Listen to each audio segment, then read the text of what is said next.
Tefter, and I am backstage at Ram's Head on stage in Annapolis, and I'm here with the brilliant Matt Schofield after he just blew the crowd's faces off. We had a good time, yeah. It was an amazing show tonight. It was good fun. It was a good crowd, good vibe, good room to play in.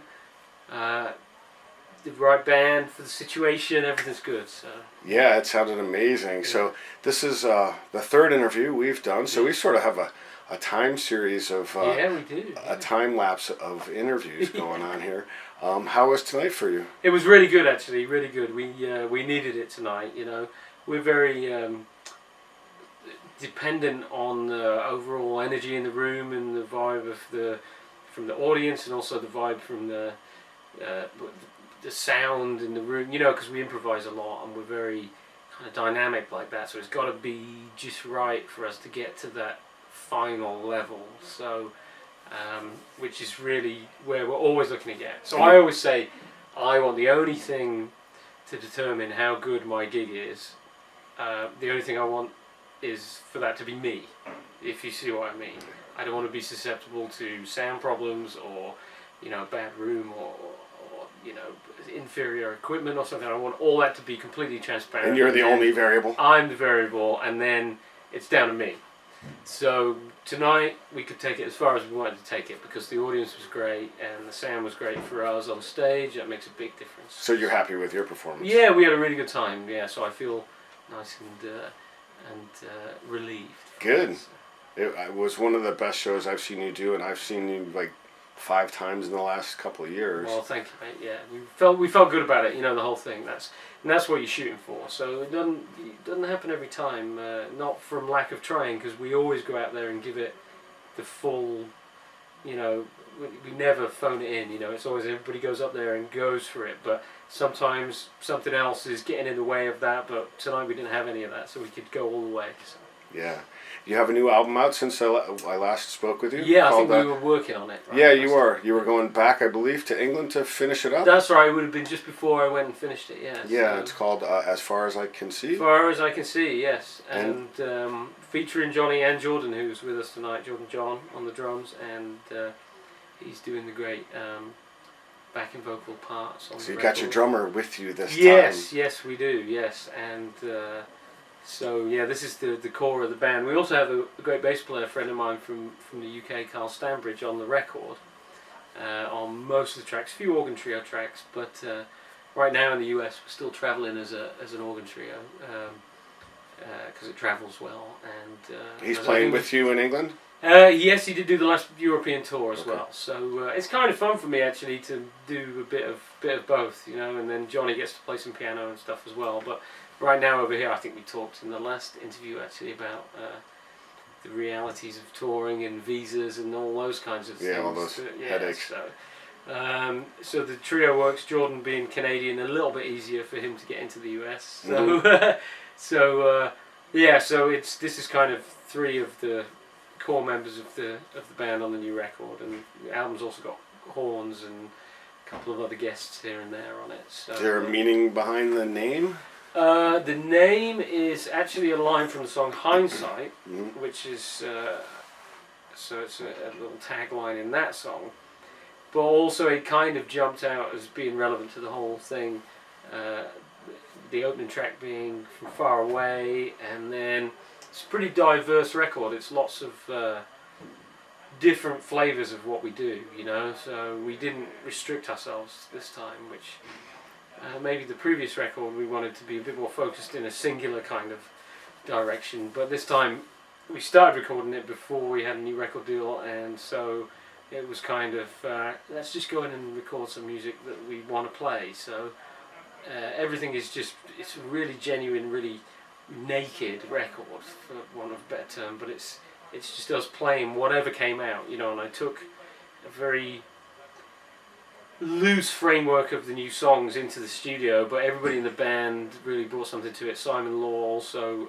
co-producing and engineering. He is the guy that makes guitars, and we've known each other for 20 years, so he's my live front of house engineer in Europe as well. So the whole thing was like, let's get everybody that does stuff together and go in the studio in that format, you know. So everybody. Carl on the bass, I've known for 15 years. We used to do loads of gigs together in London. Johnny, of course, we did our first gig 17 years ago. Jordan I've known for 8 or 9 years, and he has his own band in Toronto, so I've played with his band, he's played with my band, so it was like, let's get a bunch of people together that work together really good. Get Simon, who knows the sound better than anybody else, to engineer it. Go in with a framework of a bunch of new songs and sort of see what happens. So that kind of seemed like the right title, because it was just as far as we could go, you know, as far as we could see. Yeah. This is the music where it is right now. So it seemed like the right kind of description. And the first track on the album is From Far Away. And I read that you did one take, and that's the take on the album? No, not that one actually. There's the Day You Left and Red Dragon, the last track. Okay. They were the one takers. Okay. In fact, The Day You Left we never even played all the way through. I'd kind of showed the guys the changes, and the one that ended up on the record was supposed to be the run through, but we took it all the way, and there was some kind of tension in everybody not really knowing it completely and following each other and just really feeling our way through it, and that kind of tension created the right vibe for the track. So we did it again after that, and we went, it's not as good as the first time through. So it just had that thing, you know. It sounds great. Yeah, so the same thing with Red Dragon, the last track, which is kind of Hendrixy nod. That was the same thing. It was like, it was like 1 in the morning or something. We just got to get the right vibe to do that, and especially with those kind of tracks, you can't construct them in the studio or overdub things or make layer them up or something.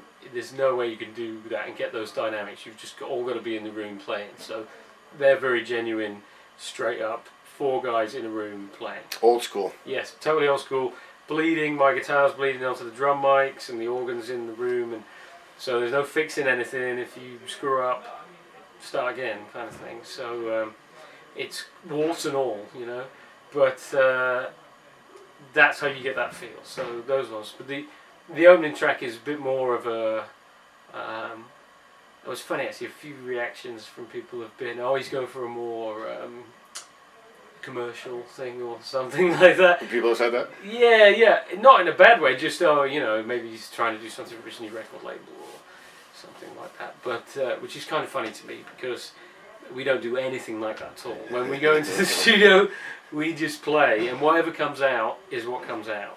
And when I write a song, it's just what comes out. So if I was trying to be commercial, then I'm definitely in the wrong game, you know, like playing blues. It's the wrong game to try and be commercial. Yeah, it's definitely a different type of album than your last few. Yeah. It's more, I thought it was more sublime, there was some more subtleties in that album. It covers the whole course. I tell you, a big thing was was trying to be as comfortable as possible in the studio. So not make any kind of compromises for the performance. It was all about getting the performance. So the compromise would have been on the sound potentially. I don't think it did in the end, but we were happy to make sound compromises in order to get the performance. So like I say, things were bleeding, we're all in the same room, you can't go back and fix things, and you've got to kind of embrace the moment, and the sound is going to be, it is what it is. You can't do anything to it after when it's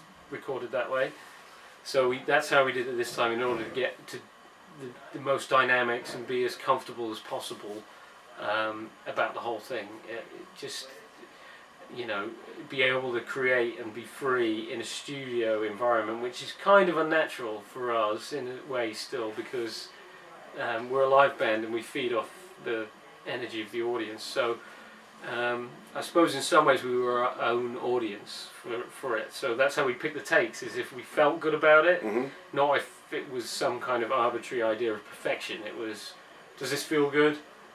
Yeah, I think that's the one, and if Simon is in the control room going, yeah, this is coming together, Well, that's what it's all about, that's right? how we picked it. Yes. Yeah, I mean, the music's all about the feeling in the end anyway. Yeah, totally. For this kind of music, it's all feel, and so even like down to the mixing, we kind of committed to a lot of stuff as we went along, and then we build a mix, and if I was going to sing a final vocal separately than playing the guitar track, with the band. We'd build the mix towards that. I'd sing the vocal, and then we printed the track, and that was it. Put it to bed, leave it alone. Cool. So it's a moment in time. It's because that's how we play. We play in the moment. In order to do what we do, you've got to be completely clear of what's happened and what's coming, and just be right there. And so that's kind of how we try to make the whole record. You rightfully so seem very proud of this album. I am proud of it. I think it's captured some stuff that we've not captured before. So yeah, I feel good about it. Yeah. You mentioned a nod to Jimi Hendrix. Yes. There's also a few other nods in there, including Yellow Moon by the Neville Brothers. Yeah, big fans of those guys, and There's also Dabber the King. producer that produced that record, Daniel Lanois. We're big fans of him as well. So that was all part of the whole thing. It seemed like the right time to do that. And the Neville Brothers tune, Yellow Moon, I've wanted to do that forever. That was one of the first CDs my dad had, actually, when we started switching over to CDs from vinyl and stuff, and cassettes. So it was an early CD album that he bought, so I've loved it ever since like the late 80s or something. Yeah, I heard it for the first time, and I'm thinking, wow, this sounds really familiar. I mean, because you put your own spin on Yeah, we it kind so of kept much the that... original bass groove, but other than that, well, actually, got to say, Jordan gave me the confidence to maybe do something new with it, because he's done the kind of backing vocals on it that is, I suppose, like Stevie Wonder meets the Blind Boys of Alabama type backing vocal vibe. And so I thought, yeah, we can do something of our own with it, because obviously Aaron Neville, I'm like, well, I'm never going to be able to sing like that guy, so I was always a little bit scared of it, but I loved the tune. Yeah. So I finally, this time, we felt like, yeah, we can do something with this. But you sound like you sang like you. Yes, you have to embrace that, right? Yeah. So, and go, it's going to be different than Aaron, but maybe I can do something with it. So. It's a great album. The more I listen to it, the more I love it. The first time I put it on, I thought, okay, this is a little different. Right. I'm going to have to listen to it a couple of times. By the time I hit Red Dragon at the end, I was, okay, I got to listen to that again. Yeah, it's a pretty deep record, actually, if I may say so. But it does have a lot of layers. There's a lot to take in, So maybe for, some of our more recent fans, it's going to be like, oh, okay, they're really doing something. But to me, it's all the same as always, really. Were all the originals co-written with your partner? With Dorothy, most of them were. Actually, Simon co-wrote Red Dragon. Okay. And Simon and his partner co-wrote Tell Me Some Lies with me, which is the kind of old school rock and roll that was just something that happened as just a fun track as well. Because I always liked that kind of stuff, but we never did it, And as soon as we had Carl on bass, plays double bass, so get Johnny on the piano and go for that full kind of Chuck Berry old school thing. Yeah.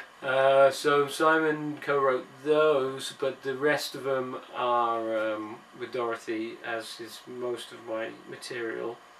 And the band contributing a lot to the arrangements, and say the opening track, From Far Away, Jordan brought quite a bit to in terms of writing some parts of it, because I kind of just had a verse and a chorus on that one, and I knew what I wanted the lyrics to be about on that one, which is very much inspired almost directly by Carl Sagan, the scientist and philosopher and writer.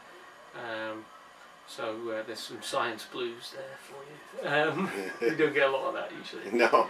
But I love all that stuff. I'm a big science and natural history lover, so it's like, well, that I found it's from a thing called Pale Blue Dot, which is a monologue that Carl Sagan did about the picture that Voyager, the spacecraft, took of the Earth just before it went out of sight, and we're just a tiny little dot in space.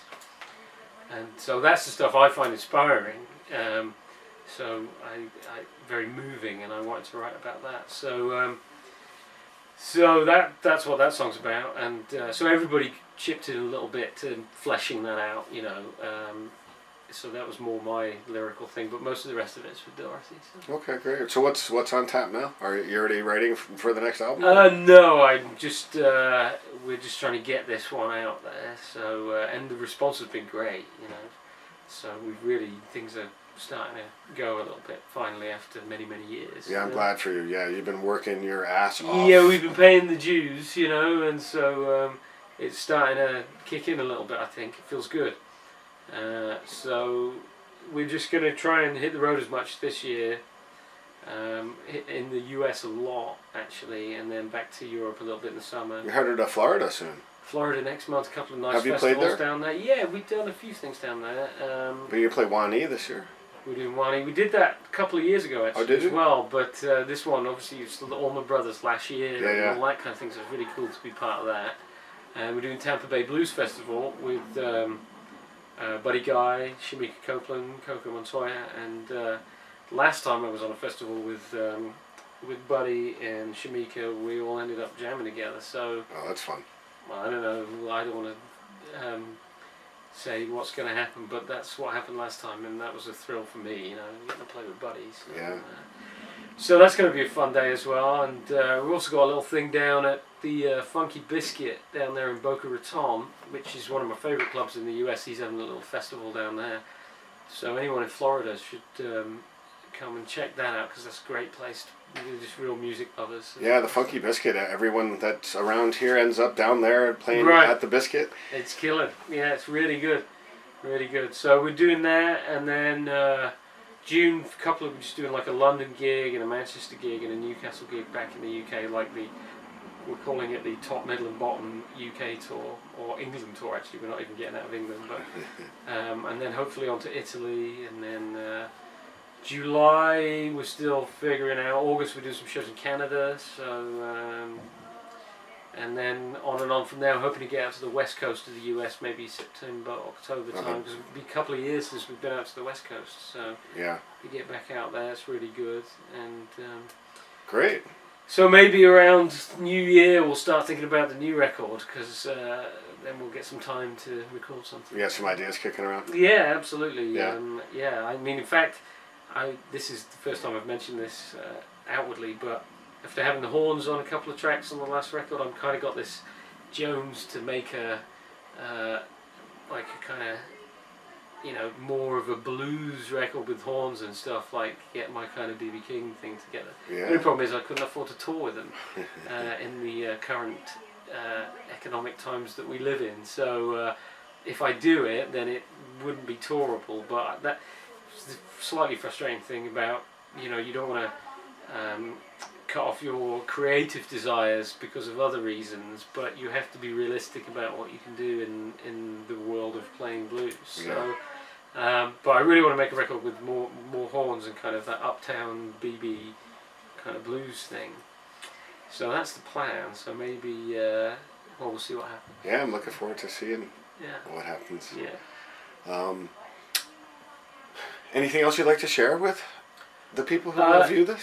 No, I just want to say thank you very much to everyone in the US for bringing us back. You know, for our friends over here in North America, because we really feel like it's snowballing now, and particularly we're up in the northeast in New England, and those guys are right there behind us. And more than anywhere else I've felt in the world, I feel some kind of build going on, because it is a slow road when you play this kind of music, and it's like we just said, you're paying your dues for a long time, and you know, I have great fans back in the UK, really loyal fans, and especially in the Netherlands as well. People are really great out there, in Belgium and other places that we find it harder to reach, but just for some reason, like the northeast down basically from here up to Boston and that whole corridor is just really feeling good. Everybody's really getting behind what we're doing, so that's all I need is I'll go play anywhere people want to hear it. So Yeah, that's great. We appreciate the support.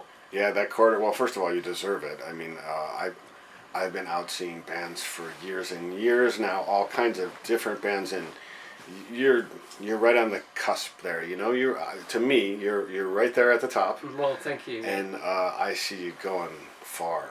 Well, as far as you can see. Yes. Well, yeah, maybe it's it is, like I say, it's grassroots, it's word of mouth, it's doing stuff like this, sharing it with people, people sharing the tour dates with their friends, telling their friends. It's that, you know, there's no mainstream media machine behind playing kind of blues and jazz and soul and real music forms, real kind of improvisational and creative art forms like that. So it's everybody's got to pitch in. It's sort of all hands on deck, you know. Yeah. So that's what it takes. But it feels like this northeastern corridor is really getting behind that.